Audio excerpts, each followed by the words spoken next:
आशीष नंदन के जोड़ी दे लगाई, चिंटू राजा आशीष नंदन के जोड़ी दे लगाई। कनिया रील वाली नहीं रोटी बेले वाली चाहिए, कनिया रील वाली नहीं रोटी बेले वाली चाहिए।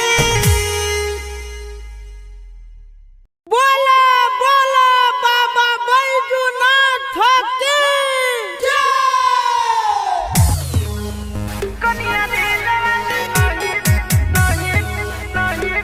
बेले वाली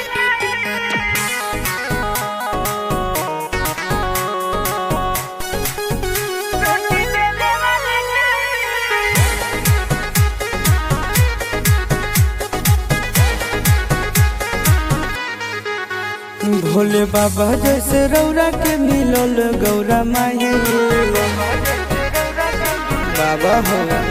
भोले बाबा जैसे रौरा के मिलल गौरा माई। कनिया रील वाली नहीं रोटी बेले वाली चाहिए, कनिया रील वाली नहीं रोटी बेले वाली चाहिए। संस्कारी होके बेसी तनी कम हाई फाई,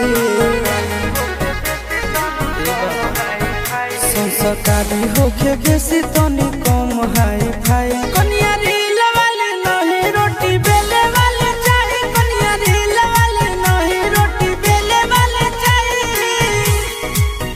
कनिया रील वाली नहीं बेले वाली चाहिए।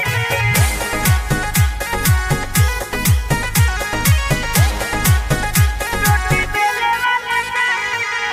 लेटर लिखम बेलपतर चढ़म में हार मिलम गोरे गोरे।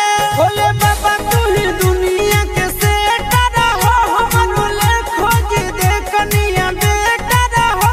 खुश हमरो के राखे खुश रहे बाबू माई, खुश हमरो के राखे खुश रहे बाबू माई। कनिया